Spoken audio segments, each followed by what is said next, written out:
Faded Summer, the girl who wasn't meant to be loved. Hello everyone.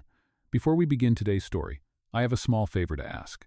Please hit subscribe and turn on the notification bell so you never miss our newest stories of love, fate, and redemption. It is quick, it is free, and it is the best way to help us keep creating heartfelt dramas that bring warmth and reflection into your day. Your support truly means the world to us. Where are you watching from? Drop your city or country in the comments below and let us know where our stories are reaching hearts tonight. Take a deep breath, settle into your favorite chair, and let this story remind you that even the most unexpected contracts can lead to something real. Thank you so much for being here. Now, let us return to our main character. The summer sun in Seabrook, Maine, pressed gently against the windows of the rehabilitation center, tinting the air with gold. Inside, Clara Reeves was teaching a middle-aged man how to sing again after a stroke. Each note was fragile, as if the sound itself had forgotten how to exist. She counted softly. 1, 2, breathe. When the patient finally whispered his wife's name, Mary, Clara smiled with quiet pride. Her eyes held the kind of calm only someone who had already been broken could offer. Watching from the doorway stood Ethan Cole, founder of the Sunlit Foundation, a medical charity for neurological patients. His suit was too formal for the heat, but his gaze was focused, thoughtful. He had come for an inspection, not a revelation, but what he saw in that small therapy room stopped him. There was something extraordinary about this woman. She treated every patient as if they mattered, not for results, but for dignity. When the session ended, Clara began to stack her sheet music. Ethan stepped closer, his shadow crossing the keys. "Miss Reeves," he said quietly, "I am Ethan Cole. I believe we need to talk." She blinked, startled by his presence. "Of course. Is there a problem with the grant program?" "Not with the program," he replied, his tone steady but private. "With me." He followed her into the hallway where sunlight cut through the blinds like piano strings. "I am going to be very direct," he said. "The media has published accusations against my foundation, false ones, but damaging nonetheless. I need to present stability to the board and to the public. I need a fiancé for the next 3 months." Clara stopped walking. The words did not make sense at first. "I am sorry, what?" He met her eyes without flinching. It would be a contractual arrangement. Appearances at a few charity events, social dinners, and 1 public gala. You would be compensated. The compensation would go entirely to the patient fund under your name. It could cover dozens of therapy sessions like the one I just witnessed. She frowned, searching his face for a trace of irony. "You are serious." "I am," he said, "and I am asking because people trust authenticity. You are authentic, Miss Reeves. You care, and it shows." Clara folded her arms, half defensive, half stunned. "You do not even know me." "I know enough," Ethan replied. "You did not notice me in that room, but I saw what mattered. You listen to people who cannot even speak yet." She laughed once, softly, almost bitterly. "You think pretending to be your fiancé will fix your image?" "No," he said. "I think honesty will. I am offering transparency from the start. You would set the boundaries, review the contract, and keep your independence. This arrangement benefits both of us. You help me preserve the work my foundation does. I help you keep your patient's program alive." The logic was cold, but his voice was not. It carried the weariness of a man who had spent too many nights fighting to stay upright under public judgment. Clara looked down at her calloused fingers, the hands that had once played concerts before she traded a stage for a therapy room. "What happens when summer ends?" she asked. "Then we end the story quietly," he said. "No publicity, no scandal, just gratitude."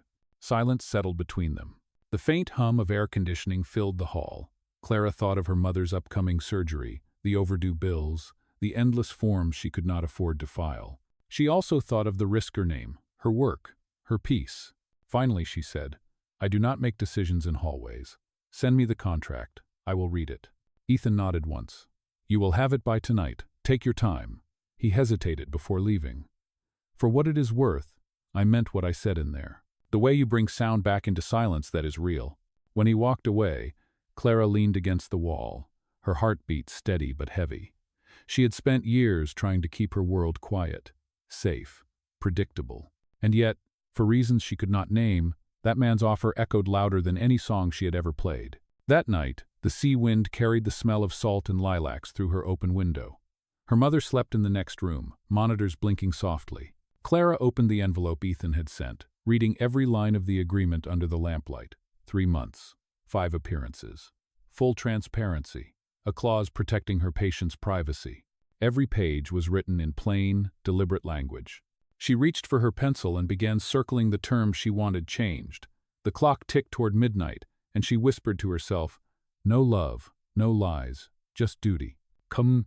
But as she looked out toward the ocean, the reflection of the moon trembled on the waves like a secret. Somewhere inside her, a small voice asked if duty could ever truly stay untouched by the heart. And that question, once born, would never fade again. The next morning arrived with the sound of gulls and the soft crash of waves against the pier. Clara stood by her kitchen window. The contract spread out before her like a map she was afraid to follow. The light caught the edge of the paper, making it glow. Her mother stirred in the next room, asking weakly, "Did you eat, honey?" "I will," Clara said gently. "You rest. I am just reviewing something for work." But this was not work. It was a line between dignity and desperation. She looked again at the signature line at the bottom. If she signed, she could pay for her mother's surgery and secure funding for her patients. If she refused, the therapy program might close before the season ended. She closed her eyes, took a long breath, and wrote her name in careful ink. It felt both heavy and freeing. Hours later, she arrived at the Summerlight Foundation headquarters, a tall glass building that mirrored the clouds. Ethan Cole was waiting near the elevator, holding 2 cups of coffee. "Good morning," he said calmly. "I took a chance and guessed your order. Vanilla latte, half sweet." Clara blinked. "How could you possibly know that?" He smiled faintly. "Observation. You carry a small notebook everywhere but never a phone charger. That tells me you like quiet focus and dislike sugar crashes." She almost laughed, surprised at the accuracy. "So, you profile people for a living?" "Only when my future fiancé walks into my office," he replied. Still polite but unexpectedly warm.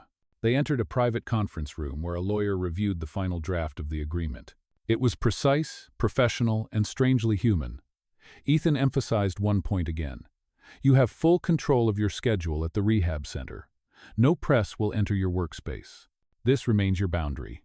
"I appreciate that," Clara said. "And you should know, I am not good at pretending. I cannot play a role 24 hours a day." "I am not asking you to," Ethan said softly. "I am asking for partnership, not performance." For a moment, neither of them spoke. There was something unfamiliar yet peaceful about the silence. When the lawyer left, Ethan extended his hand. "To clarity," he said. Clara shook it. "To boundaries." The first week of their agreement passed in careful rhythm. They appeared together at a fundraising brunch, where photographers snapped endless pictures of smiles and champagne glasses. Clara wore a pale blue dress that caught the light like water, and Ethan guided her through the introductions with calm professionalism. He did not hover or control. He simply matched her pace.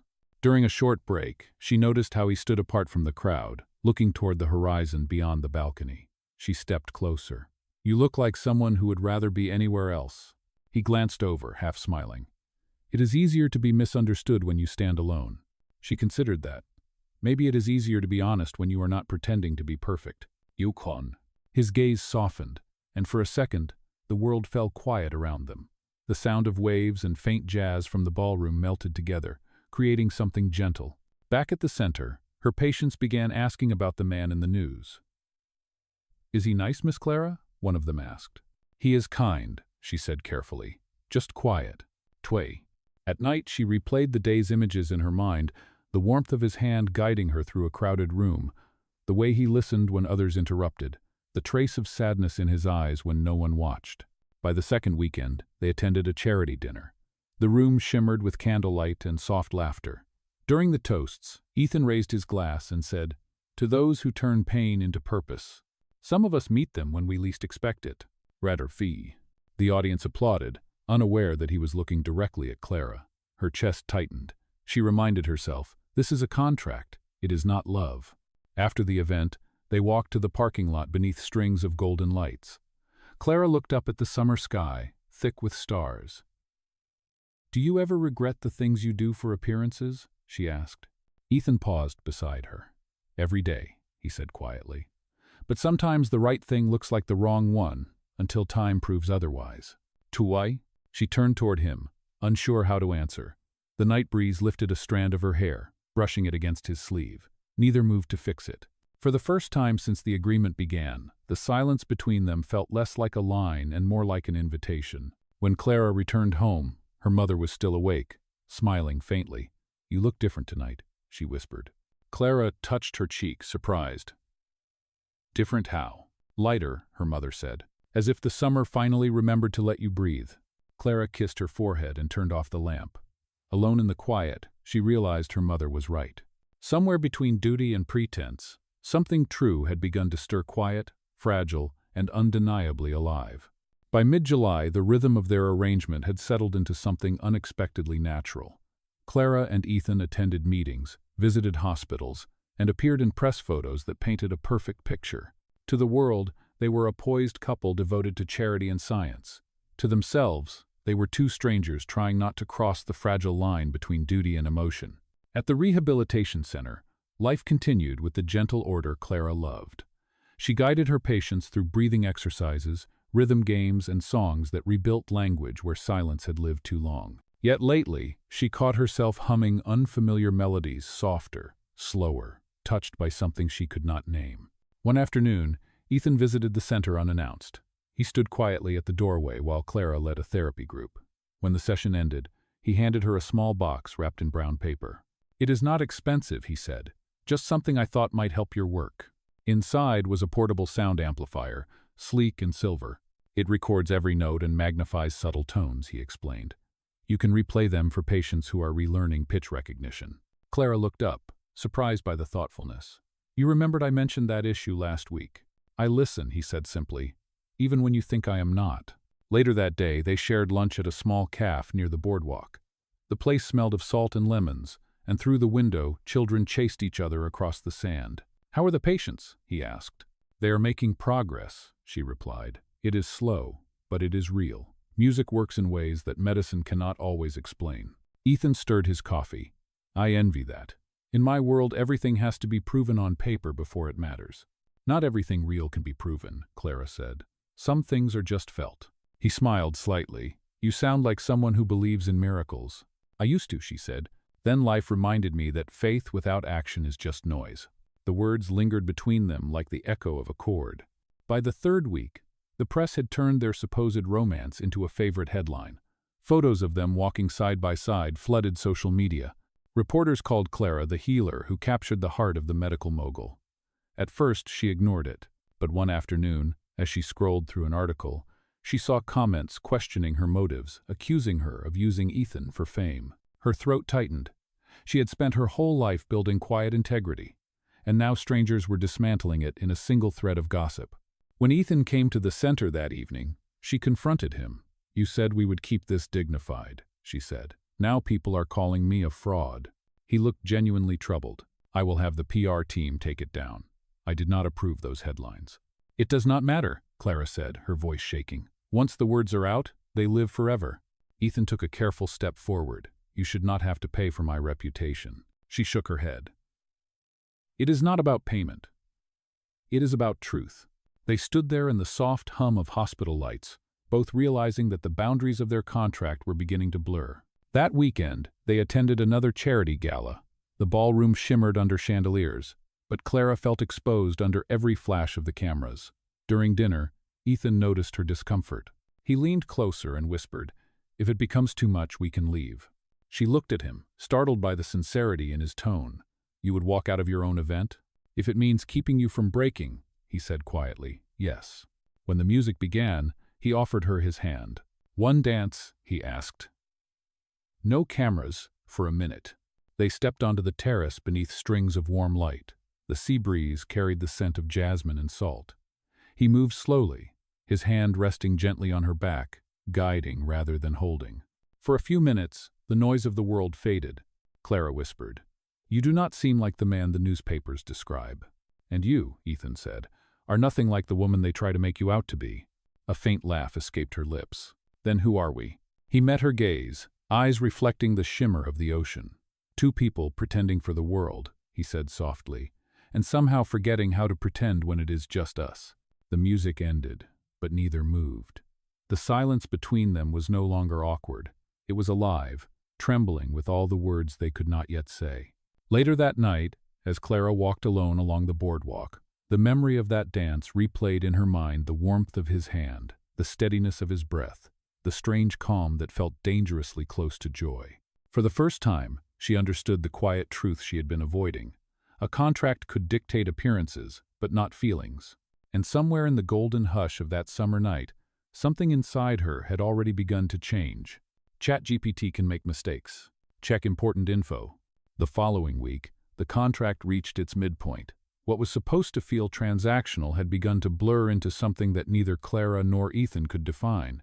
Each morning, he stopped by the rehabilitation center before his meetings, bringing coffee in her favorite flavor.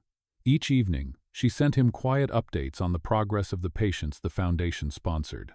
Their messages became longer, warmer, edged with humor neither of them meant to show. One afternoon, after a long therapy session, Clara found Ethan waiting by the piano. He was not in his usual crisp suit but in rolled-up sleeves, his tie loose, a quiet smile replacing his usual guarded expression. "You look like you could use an escape," he said. "How about the pier?" Clara hesitated. "Do you mean a foundation appearance?" "No," he said. "No cameras, just the pier." The late sunlight painted everything in amber as they walked side by side along the wooden boardwalk. Tourists were scattered near the railing, the air filled with the scent of fried dough and the cry of distant seagulls. For the first time in weeks, Clara felt the tension between them melt into ease. He stopped by a booth selling handmade trinkets and picked up a simple silver pendant shaped like a small wave. "It reminded me of your rhythm," he said. "Strong, quiet, but it never stops moving." Clara looked down at the pendant in his hand. "You should not buy me gifts. This is supposed to be professional." "Maybe," Ethan said softly. "But even professionals can say thank you." That night, back at the center, Clara sat at her piano and played the melody she had been carrying inside her since their first meeting. It was tender but restrained, like sunlight filtering through water. When she finished, she whispered to herself, "It sounds like him." The next day, Ethan arrived early for their scheduled media rehearsal. He found her in the courtyard helping a patient relearn balance through movement and song. She had placed seashells in a circle, and the patient stepped carefully between them while keeping rhythm with a small drum. Ethan stood silently, watching the way she encouraged without pressure, corrected without judgment. When the exercise ended, she noticed him and smiled. "You keep showing up unannounced." "I like seeing real progress," he replied. "It reminds me why I started the foundation." "Why did you start it?" she asked, curious. His expression dimmed for a moment. "My fiancée was injured in a car accident 6 years ago. The hospital neglected her therapy after the insurance ended. She never walked again. I promised myself I would build something that treated patients as people, not files." Clara's voice softened. "I am sorry." He nodded once. "So am I. Sometimes I wonder if the foundation became my apology to the world." Clara touched his arm lightly. "It became a second chance for others. Maybe that is enough." The sound of waves filled the pause between them. Neither noticed that their hands were still touching until a nurse opened the door, calling Clara's name. They both stepped back, startled by their own closeness. That evening, they attended a summer benefit at the Seabrook Museum. Clara wore a light ivory gown that shimmered like sea foam under the chandeliers. Ethan greeted the guests with calm professionalism, but every time his eyes met hers across the room, something unspoken passed between them. During the dinner, a board member raised a toast. "To the couple whose partnership reminds us that compassion is the strongest medicine." The audience cheered. Clara smiled politely, but her heart pounded. The word couple echoed louder than the applause. After the event, Ethan found her standing alone on the terrace overlooking the ocean. The night air carried a soft chill, and she wrapped her arms around herself. "Are you cold?" he asked, slipping his jacket over her shoulders. "Thank you," she said quietly. "You do not have to keep pretending even when no one is watching." He shook his head. "This is not pretending." She looked at him, searching for irony, but found none. The city lights reflected in his eyes like fragments of gold. "Ethan, this was supposed to be simple." "Nothing real ever is," he said. Clara turned away, trying to steady her breathing. The sea shimmered under the moonlight, endless and unknowable. "If we cross that line," she whispered, "we cannot go back." "I am not asking to go back," he said. For a long moment, neither moved. Then she handed his jacket back, her hands trembling slightly. "We still have half a contract left," she said, forcing a smile. "Let us try to finish it without rewriting the rules." Ethan nodded, though his eyes told a different truth. As she walked away, The faint scent of her perfume lingered in the air, wild jasmine and salt. He stood there until the last of the guests had gone, wondering when an arrangement meant to protect his reputation had begun to expose his heart instead.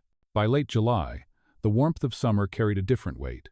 The contract had not changed on paper, but everything between Clara and Ethan had. What began as a performance now moved with its own quiet rhythm, steady, sincere, and dangerously close to real. The world saw perfection. Their photographs appeared in magazines, their smiles effortless under flashbulbs. Yet behind every staged moment were small silences that neither of them knew how to explain. Clara found herself memorizing his habits, the way he straightened his tie before walking into a crowd, the way he pressed his thumb against his temple when a conversation grew too loud. Ethan noticed her just as deeply, the way she tucked her hair behind her ear before speaking, the way she closed her eyes for a second before every song, as if asking permission from the air itself. On a Friday afternoon, the foundation hosted a private gala at the coastal botanical gardens. Rows of hydrangeas framed the stage, and golden lights swayed in the ocean breeze. It was the event of the season, attended by donors, media, and government officials.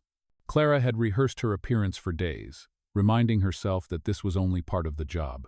Yet when she stood beside Ethan on the stage, hearing him thank the audience, her chest tightened with a truth she could no longer deny. She cared for him far beyond the contract. After the speeches, a journalist called out a question that sliced through the applause.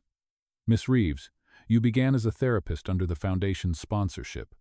Some say your engagement is a publicity act. What do you say to that?" The crowd went still. Cameras turned toward her. Ethan looked ready to step in, but Clara lifted her hand slightly, stopping him. She smiled softly.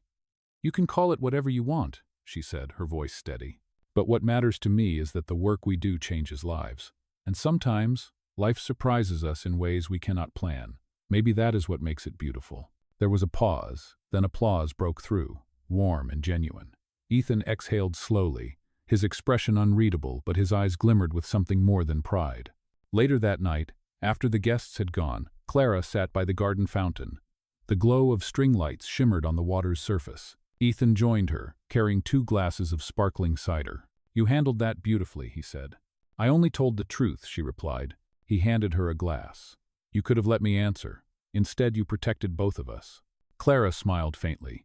"Maybe I did it for the patients, or maybe I just wanted to remind the world that honesty still has a place in public speeches." The quiet stretched between them, not heavy but full of unspoken meaning. The soft music from the stage had faded, replaced by the hum of crickets and the distant crash of the tide. Ethan set his glass down.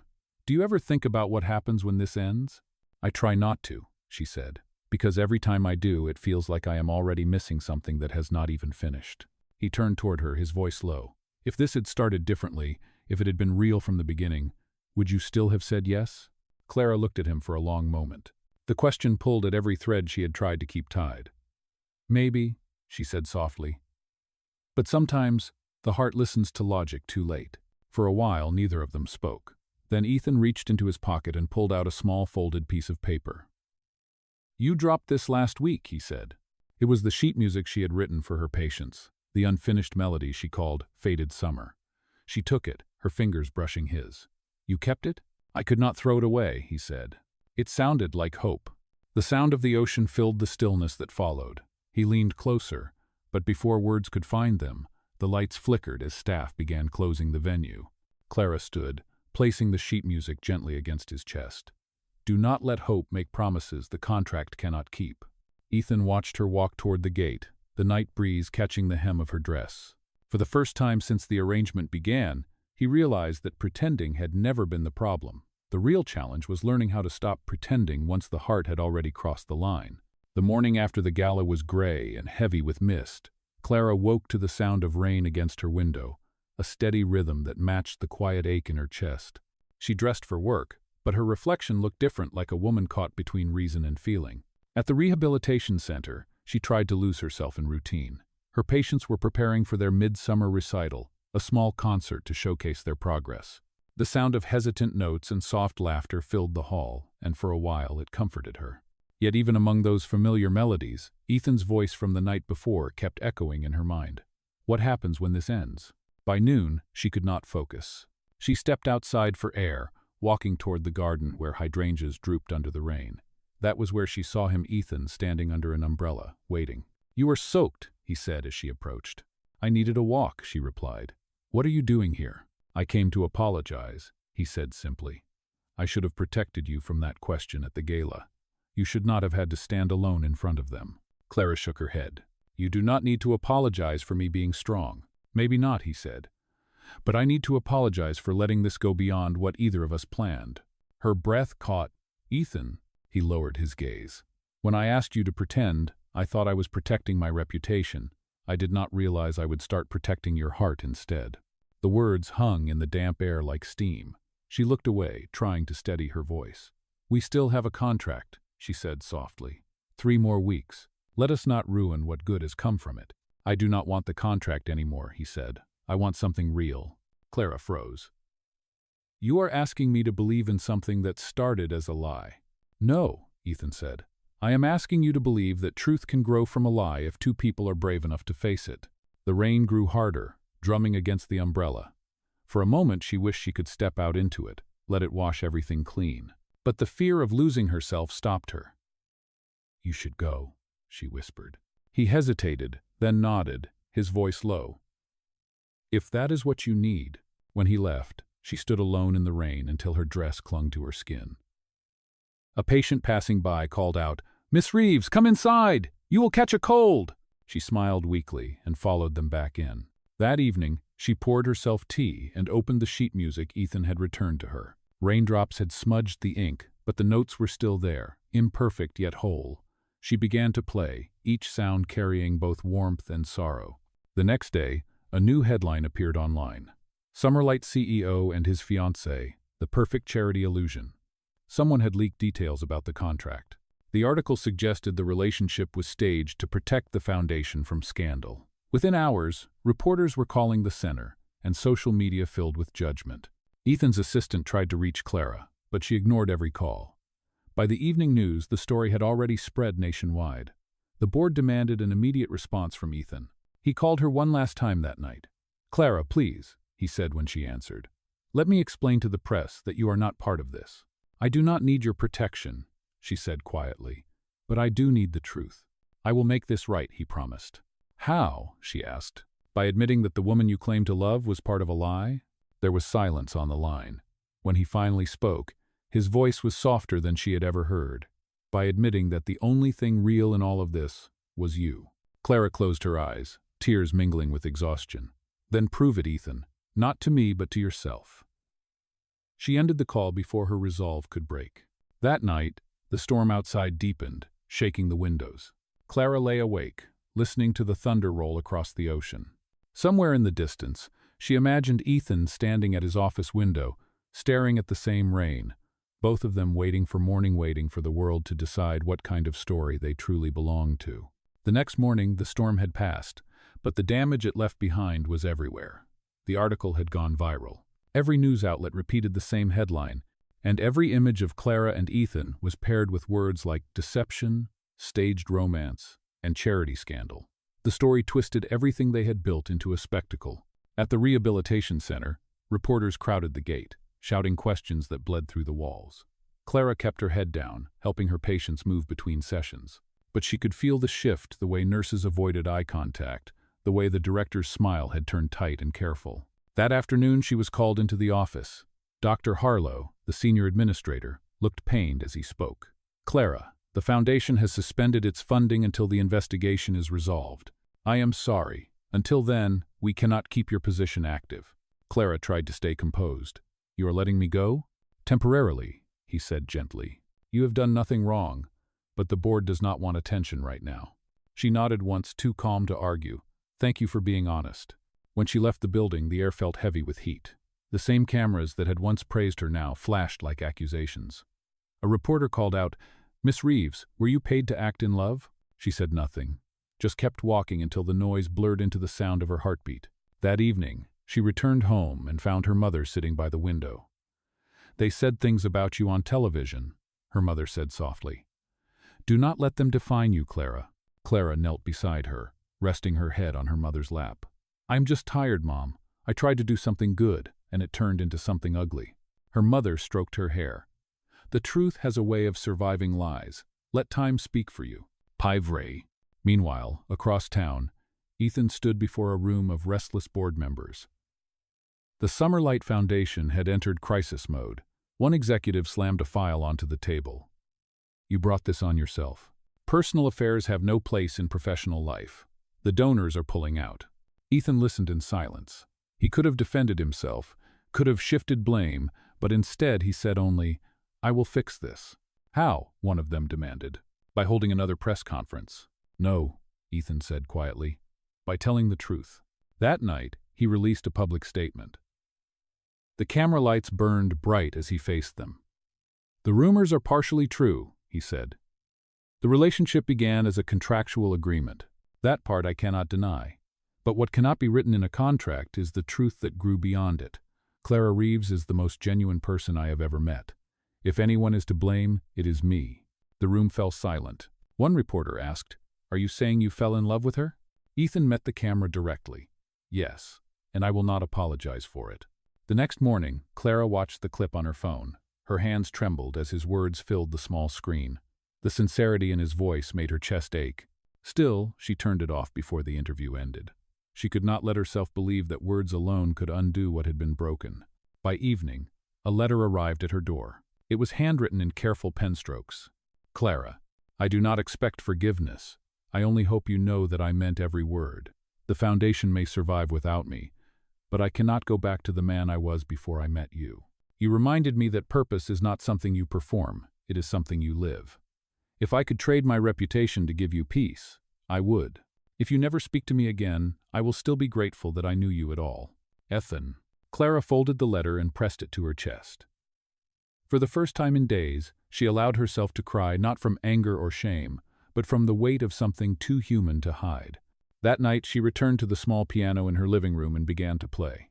The melody was soft, trembling, unfinished, the same piece she had once called Faded Summer. Only this time she played it not for her patience, not for her career, but for the man who had taught her that even in the wreckage of misunderstanding, love could still sound like truth. Outside, the ocean shimmered beneath a fading sunset, as if the world itself was waiting for what would come next. The following week, Seabrook felt quieter, as if the entire town was holding its breath. The scandal had begun to fade from the headlines, replaced by newer stories. But for Clara, the silence left space for reflection and a decision she could no longer postpone. She spent her mornings volunteering at the children's wing of the local hospital, using music to comfort young patients who were learning to speak again.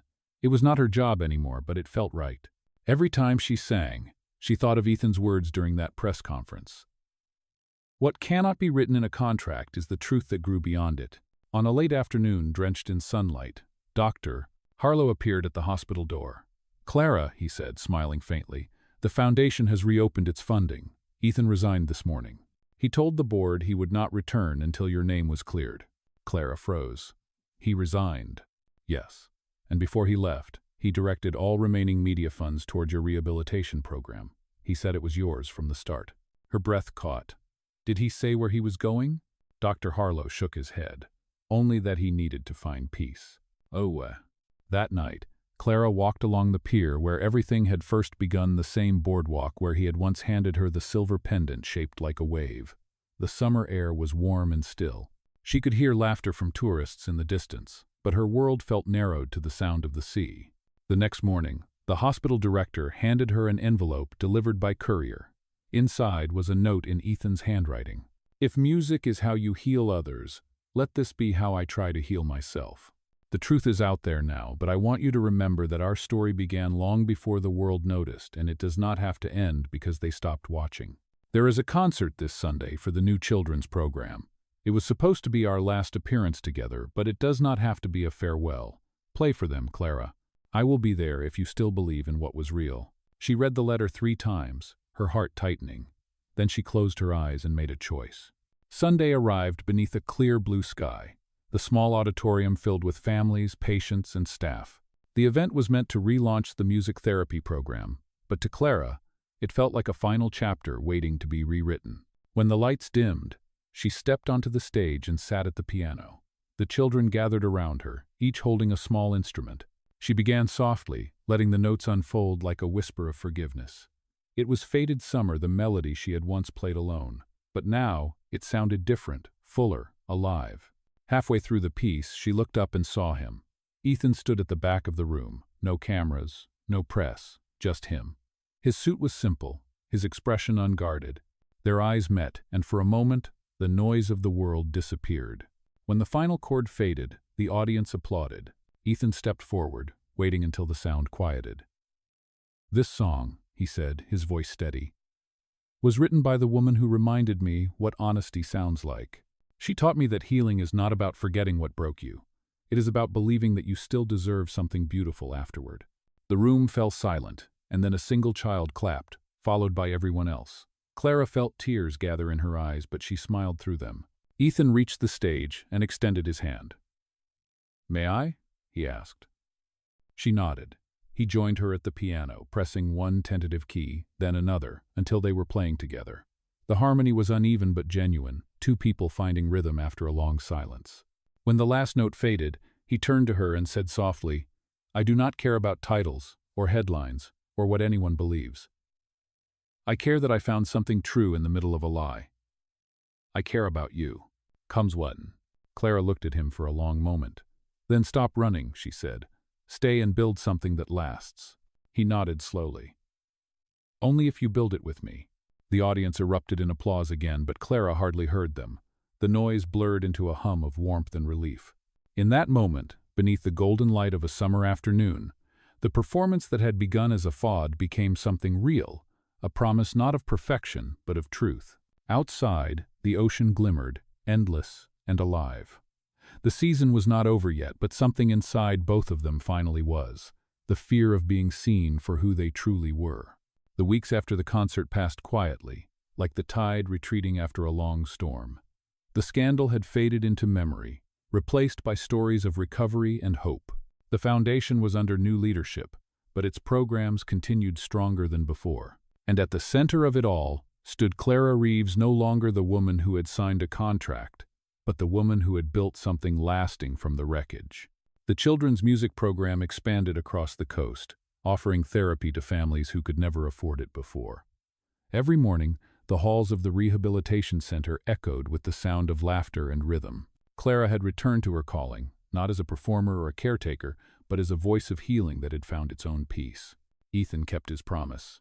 He remained in Seabrook, working quietly with the new board, rebuilding the foundation's trust without publicity. He spent most days in the background, helping organize medical grants, attending therapy sessions, and, when he could, carrying boxes of instruments to Clara's classroom. To the outside world, they were colleagues again.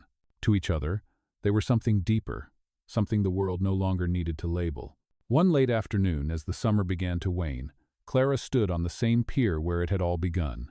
The ocean stretched wide and golden before her. The silver pendant shaped like a wave hung at her neck, glinting in the sunday behind her. Footsteps approached, slow and familiar. Ethan stopped beside her, holding 2 cups of coffee. "Still no sugar?" he asked. "Still no sugar," she said, smiling. "And you still remember." He handed her a cup and leaned against the railing. The air smelled of salt and lilac. "The board voted to dedicate the new therapy wing to you," he said. "They want to name it the Reeves Center for Restorative Music." Clara turned to him, startled. "You did that?" "No," he said. "They did. You earned it." For a moment, neither spoke. The waves moved gently below them, reflecting the fading sunlight. Clara looked out over the water. "It is strange," she said softly. "We started this, pretending to be something we were not, and somehow we ended up becoming something real." Ethan nodded. "Maybe that is what truth does. It waits beneath everything false until you are ready to see it." She looked at him, her eyes warm. "So what happens now?" He smiled. "Now, no contracts, no headlines. Just life." Clara laughed quietly, shaking her head. "You make it sound so simple." "It is not simple," he said, "but it is honest, and that is enough." He reached into his pocket and held out a folded piece of paper. It was the sheet music from her melody, now complete. Across the top, he had written in neat handwriting, "Faded Summer, Final Arrangement." "I added a few bars," he said. "Would you like to play it together one last time?"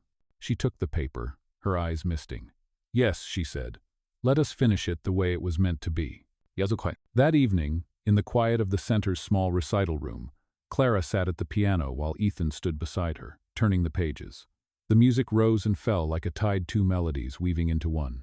It was not flawless, but it was sincere. When the final note faded, the room was still. Ethan whispered, "So this is how it ends." Clara smiled, her fingers resting on the keys. "No," she said gently. "This is how it begins." Gumdinger. Outside, the last light of summer dipped below the horizon, washing the ocean in gold. The song lingered in the air, soft but enduring, a reminder that love, like music, does not always start perfectly, but when played with truth, it never truly ends.